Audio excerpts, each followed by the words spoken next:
Okay, students, in today's session, I'm going to discuss with you regarding the new concept that is object and classes in Java. Means how we can work with objects and classes in Java. As you had already read in C++ also that object is a physical entity. Object is a physical as well as logical entity. Entity represent means that have the particular state and have some particular behavior. That is the object. Like if I am holding the pen, that is one object. You are holding the copy, that is another object. And in Java as well as in any programming language, object always occupy the memory. Object always occupy the memory. And the three main characteristics of the object is that one is state, second its behavior, third its identity. State represent that the data of an object. What is the data of that object? That is a state. Behavior represent the functionality of that object. And identity represent the implementation and provide the unique ID. Means for these three things we use the concept of the objects. I am repeating again, object occupy the memory. It is act as a physical as well as a logical entity. A single thing is called the object. Now let's move to the term class. Class is a group of objects. Class is group of objects. And it is just a blueprint. It never occupies any memory. It's just representation of a particular thing. Whereas the memory occupied by only object. And the class contains the group of objects which have the common properties. Which have the common properties.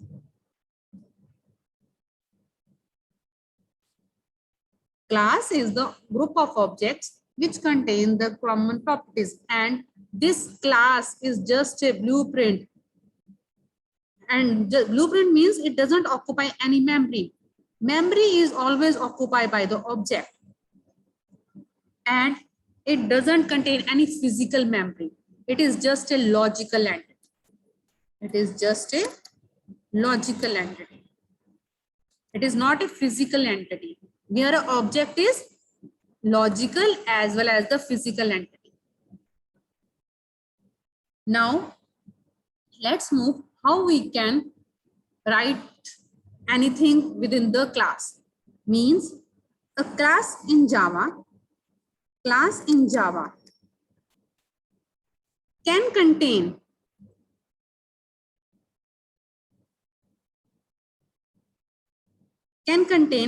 fields. Field means you can say variables. If you write anything like int a, you called it variable. But when you write this within the class, that become the field. And the syntax of writing the class is first you write the syntax of writing the class. First you write the code. Class keyword, then the class name, then afterwards curly brackets and start. Now within this, if you write int a, that represent that is, this is a field. This is the field that can be written within the class. Now first is the field, second is the methods. Second is the methods. Methods that can also, the functions which are written within the class are called the methods. The functions which are written within the class, here we called it a method. And the syntax of writing the method is, we write the return type,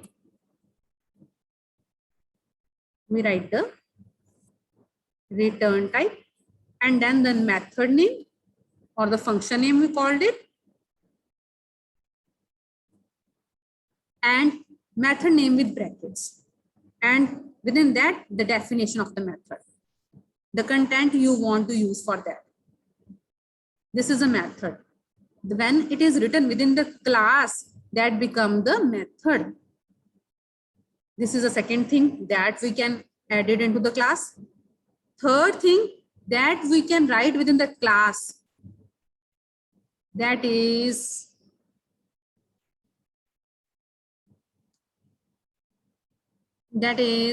constructor. That is constructor. Students, I am telling you about the things that, which things we can add within the class. First, we can able to write the variables. Whenever we write any variable within the class, that is called the field. Whenever we write any function within the class, that become the method. Now we can also able to write, or we can say we always write the constructor within the class. The constructor, as all of you know that the constructor is the same name as that of the class and always written within the class. That is the constructor. Fourth is the blocks. And fifth is the interface. These all things we will discuss in our later part. In today's session, first I will discuss with you regarding the fields and the methods. Then afterwards I will discuss with you constructors. Now let's move to the editor and execute the, how we can use the field, how we can use the methods within our program using the classes and objects.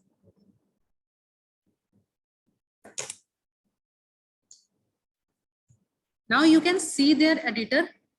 Now you can see the editor where I have taken the class. The name of the class is EX, means example of the class. This is a void main.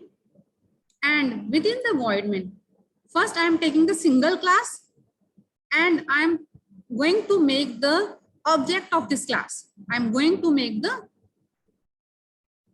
object of this class. Now, whenever you are working with the classes and object, first you always create the class that I had already created. Second step is to create the object of that class. And the syntax for creating the object of the class is, first you always write the class name. So here I am going, here I write class, any object name which obey the rules of identifier, equal to new, representing that I am allocating the memory during the runtime. Allocation in the Java always done during the runtime. Then afterwards, again the name of the class. And this class represent the constructor. This work as the constructor. Now, in this way, I have created the object of the class. This is the reference variable object, which will be present in the stack. And this memory will be allocated into the heap. Now, let's create the fields and method of this class. If I write here int id and take another variable like string data type, name is the variable. Then afterwards, I want to fetch the data of these variables. So Whenever you want to fetch the data of any variable of the class, you need to call it through the object. You need to call it through the object. As by writing this line, this line will into the stack, it will provide the reference, this, and start pointing into the heap.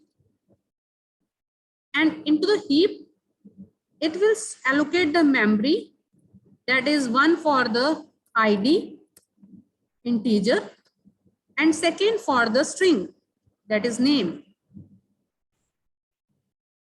That will be provided during the runtime. Till now, this part will be executed like this. Now, if I write here system dot out dot println, if I want to access the data of this and this, means I want to access the data of this thing and this thing. So I need to refer this object. So first I have to write the object name, that is obj. Now I want to move to this line. I want to move to the name. So I want to access this data. And for moving to this, I have to use dot operator. I have to use the dot operator. So here I will write a dot. Then afterwards, name, here I will write the name. In this way, I can able to access the data of this place. Similarly, your semicolon.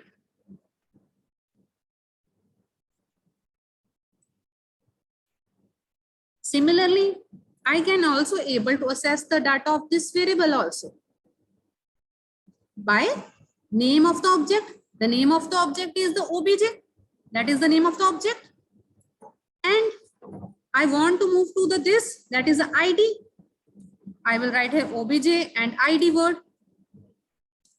And for assessing that, just write the dot operator between them. Just write the dot operator between them. Okay, now let's save the code and execute this code. The name of the program is, first we need to compile the code, as all of you know that. There is an error. Why? Let's save the code again. This is a bracket and this is a bracket. Output in this case will be the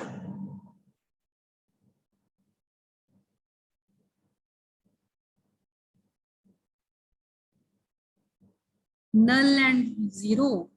As till now we had not assigned any value. We have not assigned any value. So as all of you know that by default ID contains the zero value and the name contains the null value. So at a starting point, it contains the zero value and it will contain the null value. By default, the value that is stored into the string is null, and in integer that is null. Now, second step. Now, how we can work with the classes and objects outside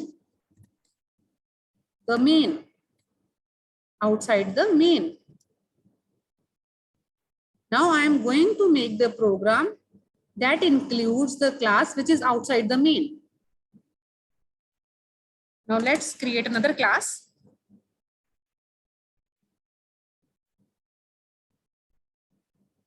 Let's create another class. And within that class, I will take the both content here. Delete from here.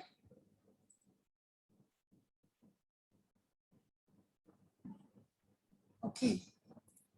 Now, if I want, let's take any name, student name. of the class. If I want to access the data of another class, here I have make the class that is the student, which include the two fields. One is the ID and second is the name. Now I want to fetch this data into the main. So first step is to create the class that I have created. Second step is to create the object. Object is always created into the main. Object is always created into the main. So in the main, now in the main,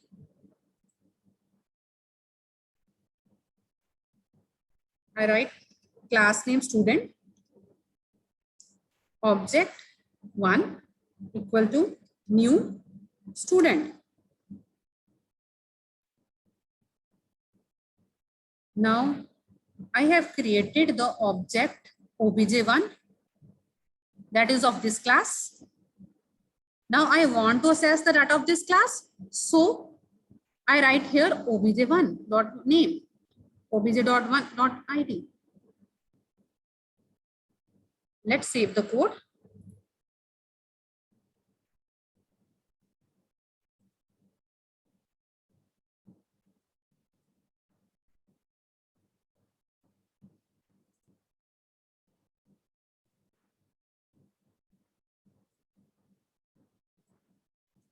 And you can see the output.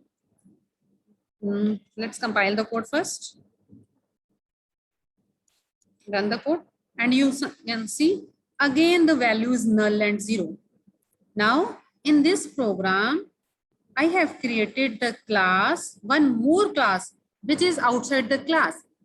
In this way, we can able to make the two classes within the same program.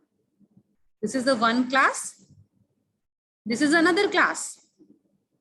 But remember this thing, the main class name should be same as that of the file name, as all of you know that. Now, this is all about the class, how we create the class and where we create the class. Now, there are the three ways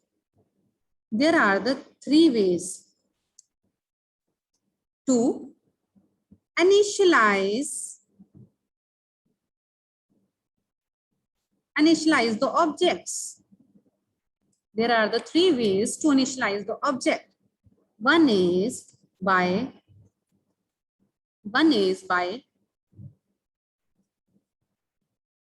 reference variable. Second is by method. Third is by constructor.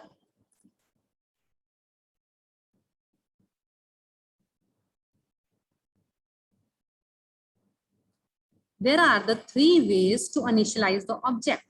One is by reference variable, second by the method, and third is by the constructor. Means now I am going till now. The ID and name contain the null value. Now I am going to store the value in these variables, in these fields. And there are three methods to store the values in these fields. First is by reference variable. By the reference variable. By the reference variable means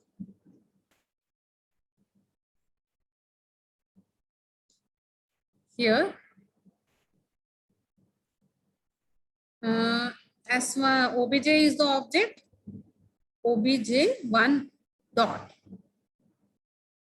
I want to store the value into the ID, that is 1.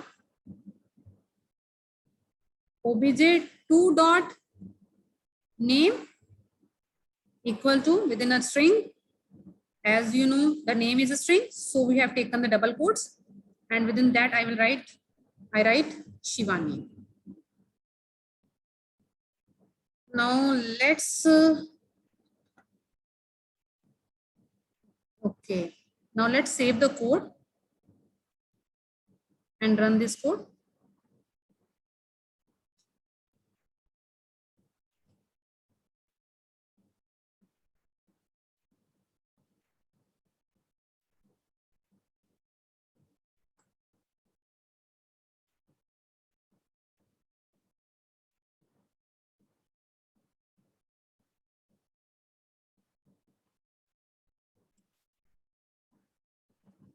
Okay, the program is Java. Let's run there is error. Oh, object obj1, but there is only one object. We have declared only one. So here obj1. Let's save the code again.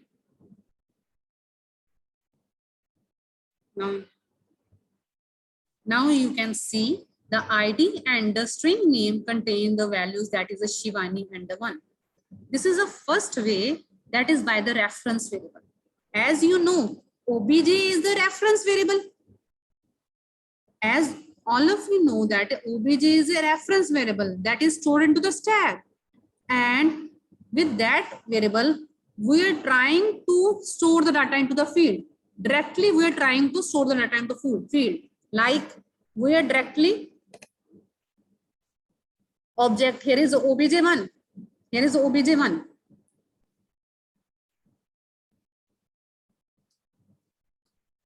Here is the obj1. And obj1 directly point to the single point. Directly referring to that. That is the reference variable. Particular. And while making any project, we never prefer to write like this. We always prefer to use the concept that is a constructors. This way is used only when we are working with only 1 or 2 fields. But whenever we are working with more fields, we always prefer to use the concept of the constructors. Okay, this is about reference variables. Now let's move to the another thing, that is the method. How we can initialize the value with the help of method.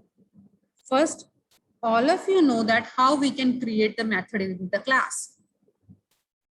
As all of you know that both these two are the fields.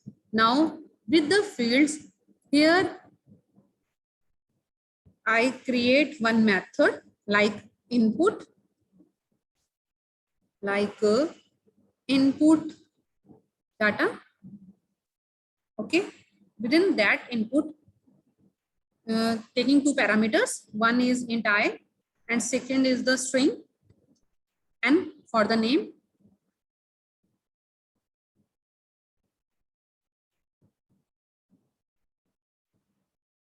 Now within this ID equal to I, initializing the value, trying to take the value from the main and storing into the ID which is present in this class. Similarly, name is the variable and this is here data type. This is the method name, and method name may contain a 0 parameter, may contain 1 parameter or number of parameters depend upon the programmer. Now here I have initialized the value and store the value into the ID, store the value into the. Now I need to pass these values from the main. So here let's make a comment.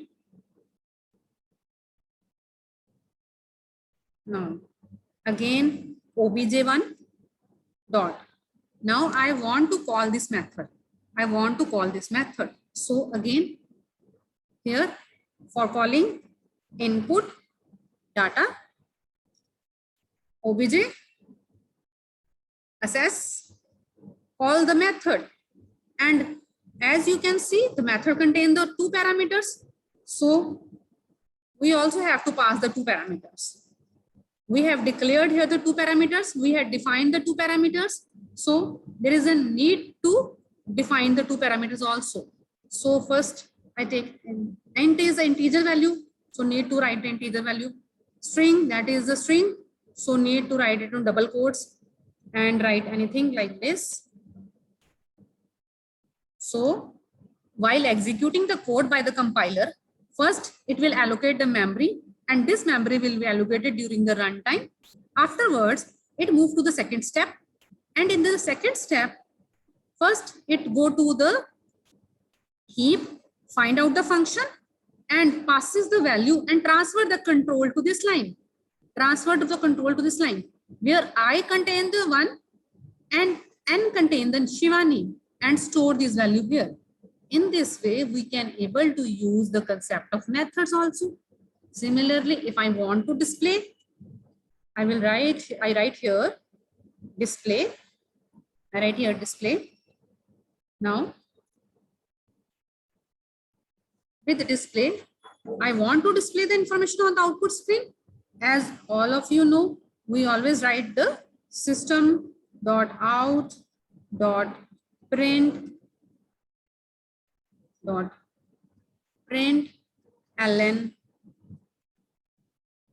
want to display the ID plus name. Take the semicolon here. Let's save the code and execute the code.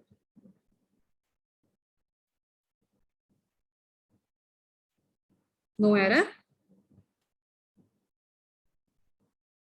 And all of you can see the output is the Shivani and 1. Let's take the different values so that you can like Katuishi. Let's save the code again.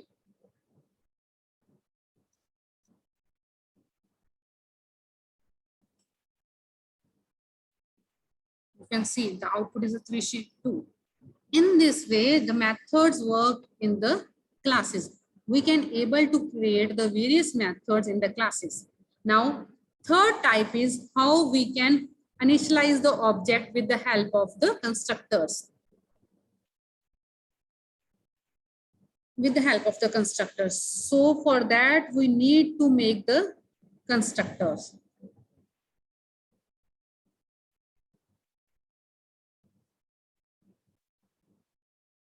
Okay, before discussing about the constructor, how we can initialize the value through constructor, I want to discuss with you one concept, that is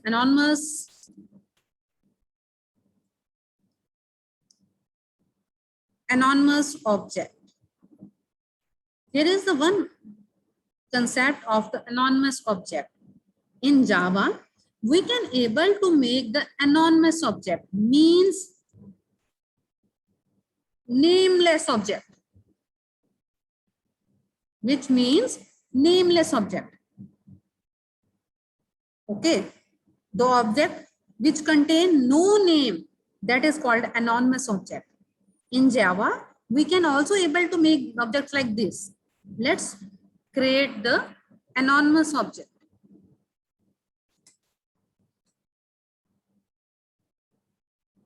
Let's take another example.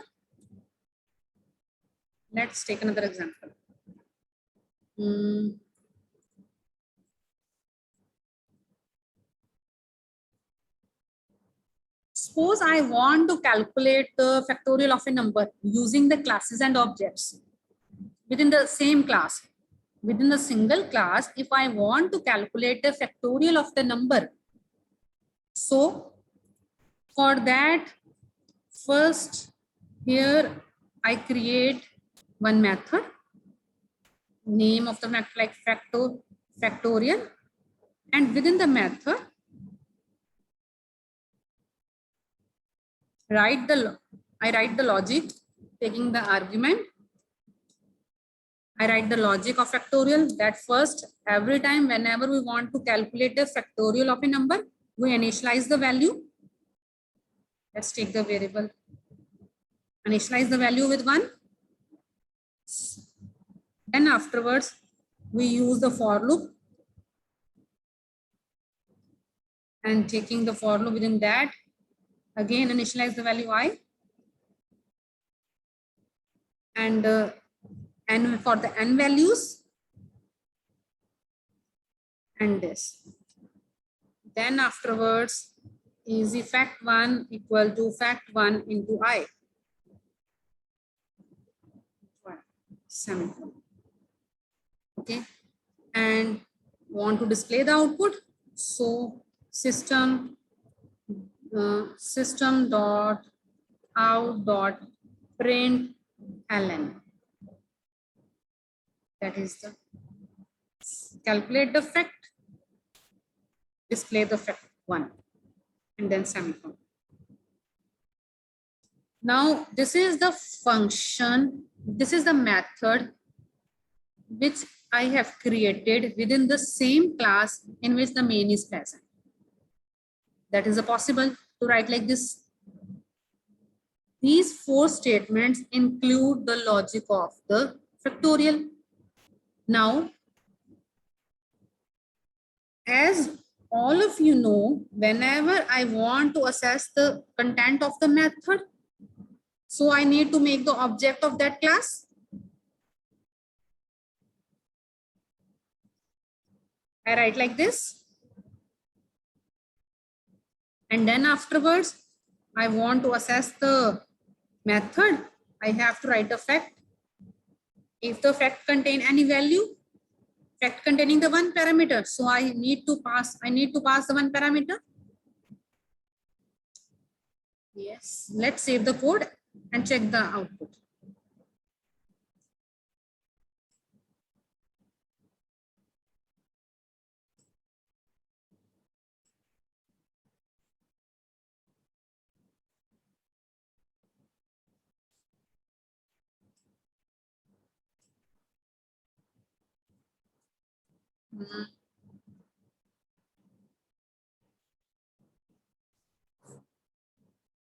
There's no error. Let's run the code. And you can see the output is 120. Now, we are discussing about the anonymous object. Anonymous object means the nameless object. Now, let's erase this thing. Let's erase this thing.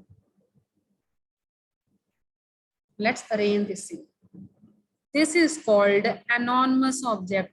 When we are not giving the memory into the stack also, we are directly pointing to the heap. That is called anonymous object. Means we are not using any reference variable. It is not referring to anything. New class. Allocate the memory directly into the heap. So, OBJ will be not like this. If you want to assess the method, you need to write like this. Just dot. Let's save the code again and execute the code.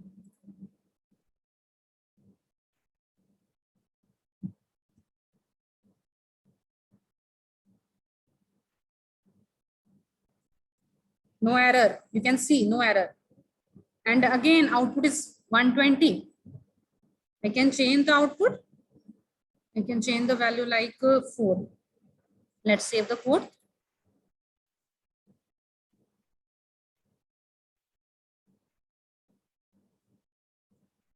And you can see answer is 24. In this way, you can easily make the anonymous object, the object which is a nameless. For assessing any data through the nameless, just write a dot and the method name. Just write the dot and the method name.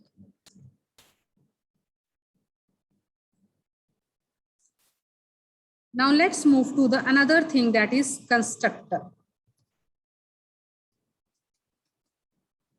Constructor in Java. Constructor in Java is basically a block of codes that is similar to that of the methods. Basically, block of code which is similar to that of the method. We say this line, from this line to this line. This is a block. And this block of code, that is, we can say like this, and similar to that of the method. But constructor is basically used for 2 purposes. One is to initialize the value.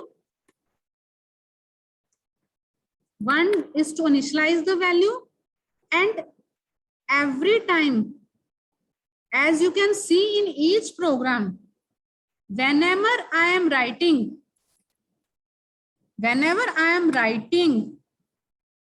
allocating the memory Here I'm writing the class name with the brackets. These brackets representing that I'm using the constructor. Means constructor is helping to allocate the memory. So whenever we create an object using the new keyword, at least one constructor is called. At least one constructor is called. Okay. By default, constructor will be called. Now, let's move to the types of constructor. Let's move to the types of constructor.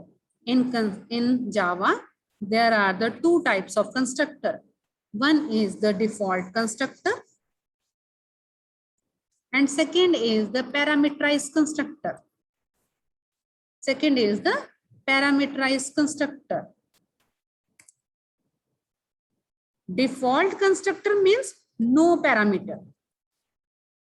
Parameterized means number of parameters that are writing, we are declaring within the, we are declaring within the brackets.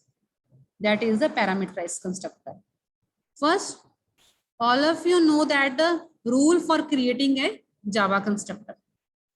The rule for creating the Java constructor, same as that of the C++. Same name as that of the class. We write the same name.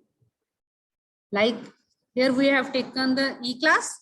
So same name as that of the class. Like this. But contain no return type. But contain no return type. Here we are taking the return type. User defined data type. But when we take no return type in front of the class name and taking the brackets like this, that means we are using the constructor. This represents that I am using the constructor. It doesn't have any return type. And remember one thing, the constructors can't be abstract, can't be static.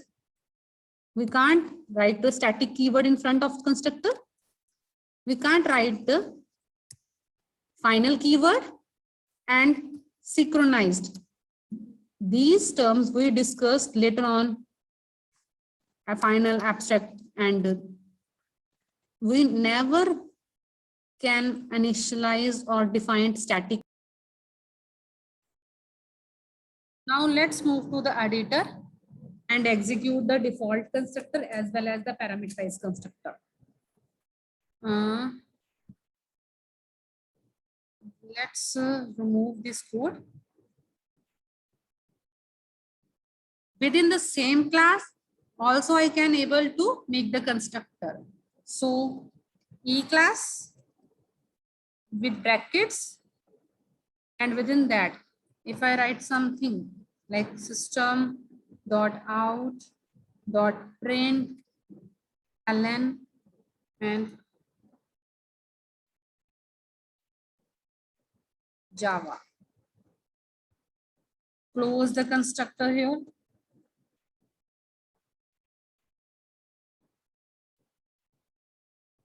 Now, by default, when you execute this code, you can see it will automatically move the control to this part and display the output, that is Java, on the output screen. As now you can see on the output screen also. Let's compile the code.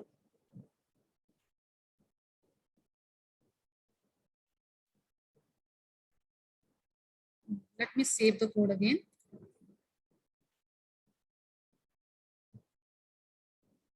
Now you can see the output is Java. In this program, the default constructor is working, executing. So let's move to the second, that is the parameterized constructor. For that, let's take the parameter again. Let's take the two variables similarly as that of the method. One string name, that is another. Now let's pass the value. Let's take the value from the main. String is another parameter. Same parameter like that of the methods, but only the difference is memory allocation is there and the way of writing that. As you know, the constructor is used to initialize the value. Here I'm initializing the ID with I and name equal to N. Let's display. We can also display in the same place also. ID plus name also. Let's now here we need to take the, as we have taken the two parameters, so there is need to write the two values.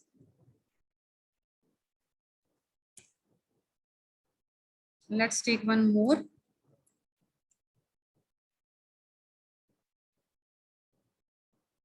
Different object with different values.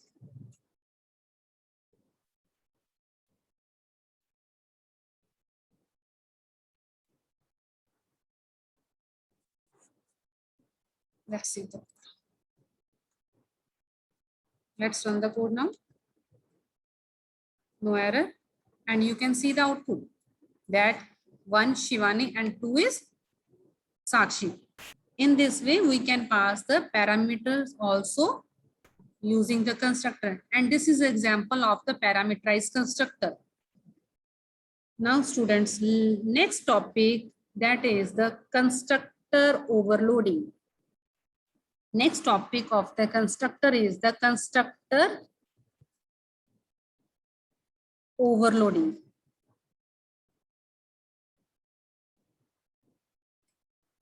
Constructor overloading is the technique of having more than one constructor with different parameters. The constructor which have the program which contain the number of constructors but with the different parameters, that is called the constructor overloading. Like within the same program, if I am taking the one constructor that is contain the two parameters, another constructor which contain empty parameter,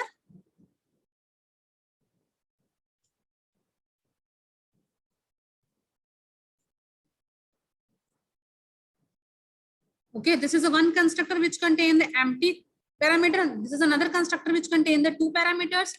And if I take the another constructor which contain the three parameters, if I take here another value like int a, like we have to take the one more variable here also. And age, let's take the variable age here equal to 8. Now, so in this program, I have created the three constructors. One constructor is the constructor having the no parameter. Second, the constructor having the two parameters. Third, the constructor having the three parameters, 1, 2, 3.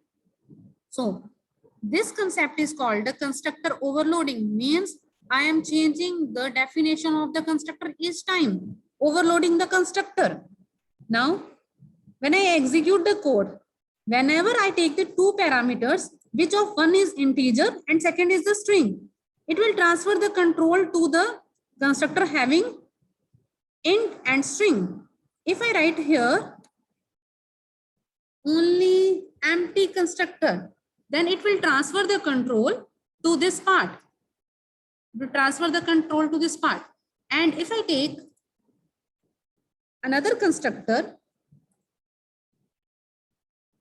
if I take the another constructor,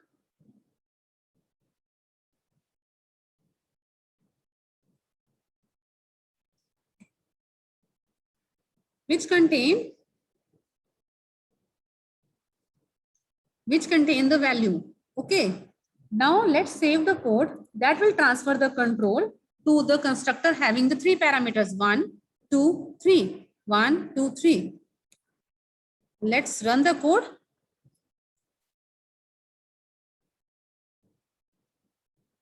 There is an error. obj2. Oh, we need to create one more object.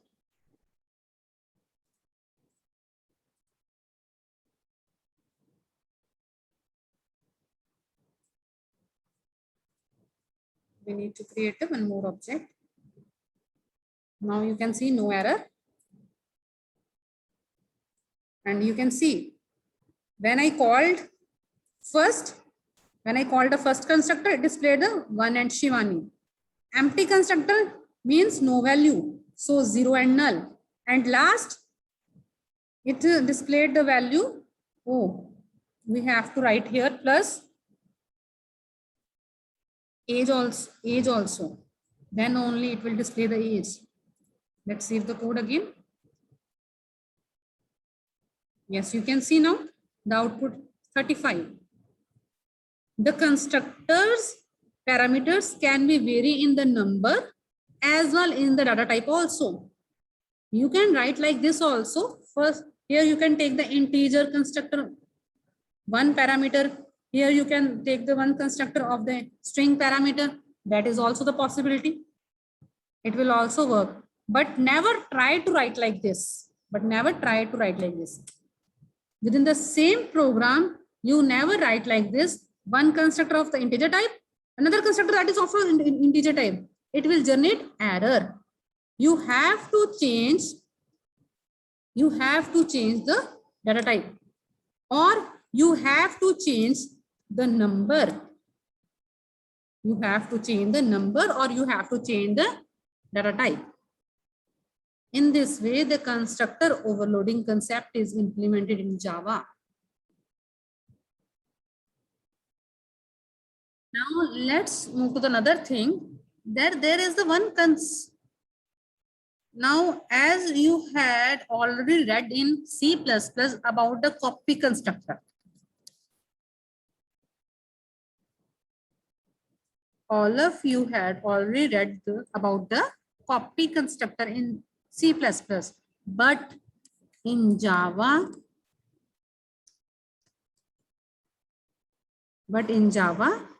there is no such concept of copy constructor. There is no such concept of the copy constructor in Java. Now, but copy constructor is basically to copy the content of the one object into another. So there are the different ways to copy the content of one object. Suppose there is one object obj1. There is another object obj2. I had stored the values 1 and the Shivani into the obj1. Now I want to copy both these values into this object. We never use the term copy constructor in Java. But there are the different ways with that we can able to copy the content of object from one object to another. The first way is constructor. Second way is by assigning the values of one object into another. First way to copy the content from one object to another is through constructor. Second way is by assigning the values of one object into the another. By both things, we can able to copy the values. Now let's how we can copy the contents from one object into the another with the help of constructor.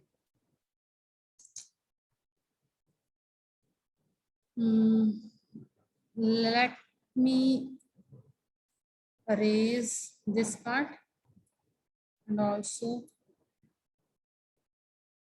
this part. Okay.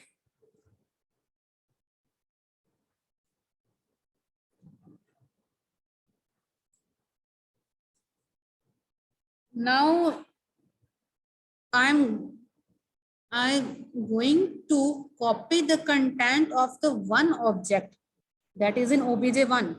I have taken one obj1. Now I want to copy these content into the obj2.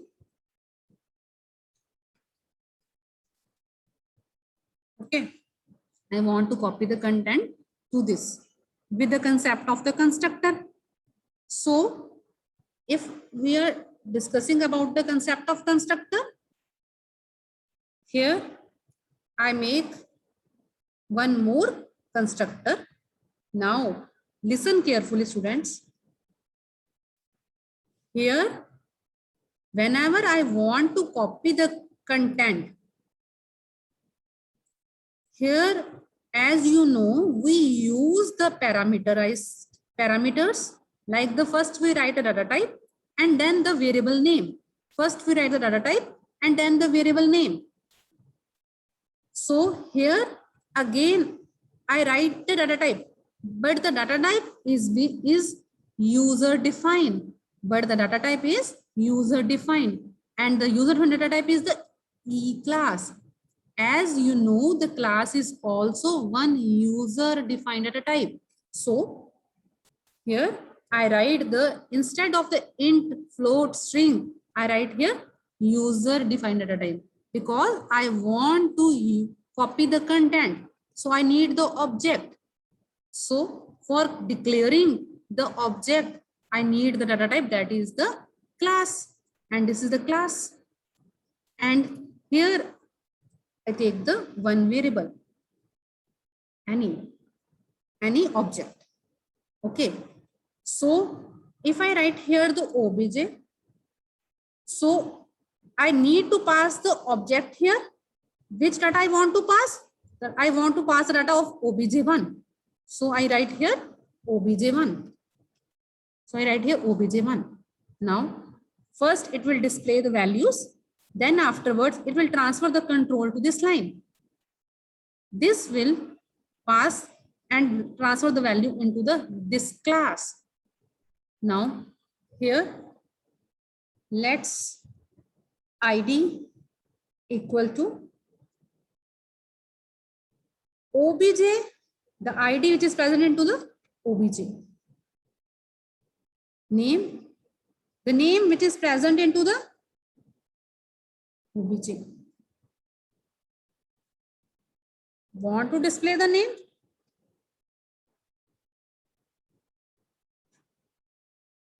Let's save the code and execute it.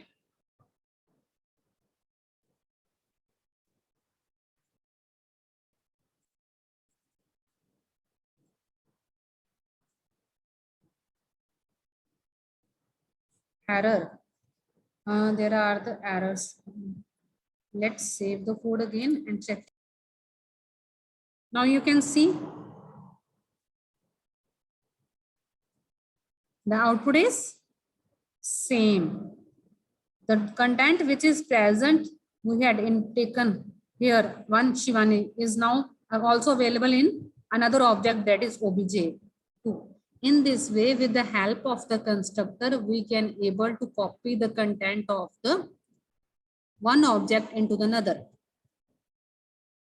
Remember, there is no concept of the copy constructor, but a way to copy the data from one object to another by using the constructors, or by using the assigning the values, or by using the, or by assigning the values of the one object to the another. Means directly I will, means directly, let's remove. Now no need to use this. So Let me erase this. Okay. Now, students, I am discussing about how we can use the second method by assigning the values of one object into another. Means how I can able to copy the content of one object into the another object by the concept of by assigning the values of one object into another. Now, assigning the value means directly providing the values. I want to provide the value to this. So obj2 and obj2 contain how many parameters, how many data types? 1 and 2. Two data types are present in this. So first, if I want to store the data into the ID like this, and from where I want to store from the obj1 dot id. That is the way. Second, I want to store the name also, obj2. Where I want to store? Into the object2. What? Name. From where I want to store? obj1 dot name. Okay.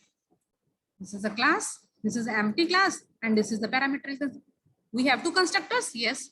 One parameterized and second is empty. Parameterized and second is empty. Let's save the code and run the code.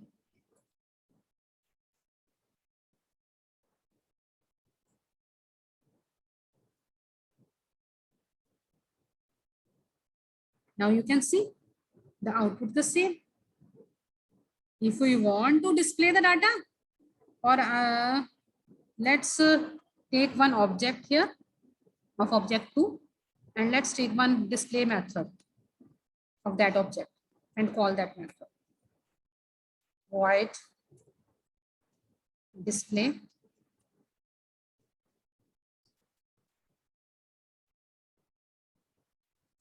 Within that method,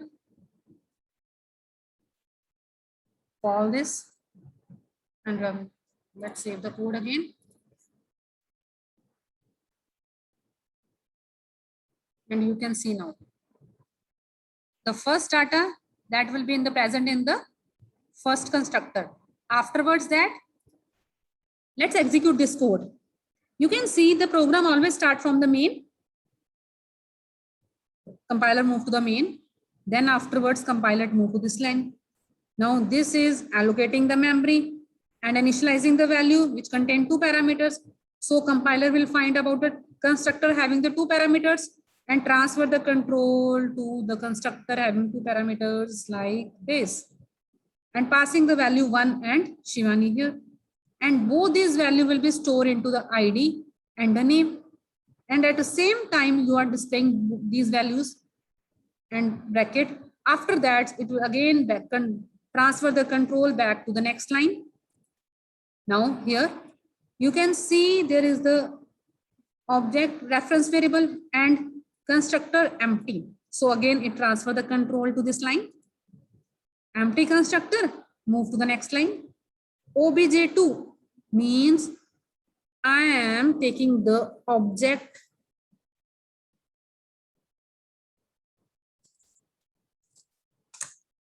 first created obj1, second created obj2, first contain into the heap. Okay, into the heap. It contains the 1 and Shivani. This contains nothing. But as you have written this, so it contains the 1 ID and second reference name is name. Okay. Now this is also the name and this is the ID. Okay. When you have written this line, obj.I, within the obj, move to this line. Okay. Move to this line and equal to means store the value. Where store? Into the obj2. Go to the obj2. Move to the ID and store the value. Which value? This value. Similarly, in the case of the obj name, obj1, obj1, obj, move to the name And what is the present in name? Shivani. Okay. Now I want, where I have to store this value? I have to store this value into the obj2 name. obj2 name. Here it is obj2. And where it is a name? Name. I want to store this value here by writing this line. Now display. Now the values are also present here and here. So it is easy to access this data now, and it will display on the output screen. In this way, we had completed the how we can copy the data from one object to another by using the concept of the constructors as well as by assigning the variables value to the variables.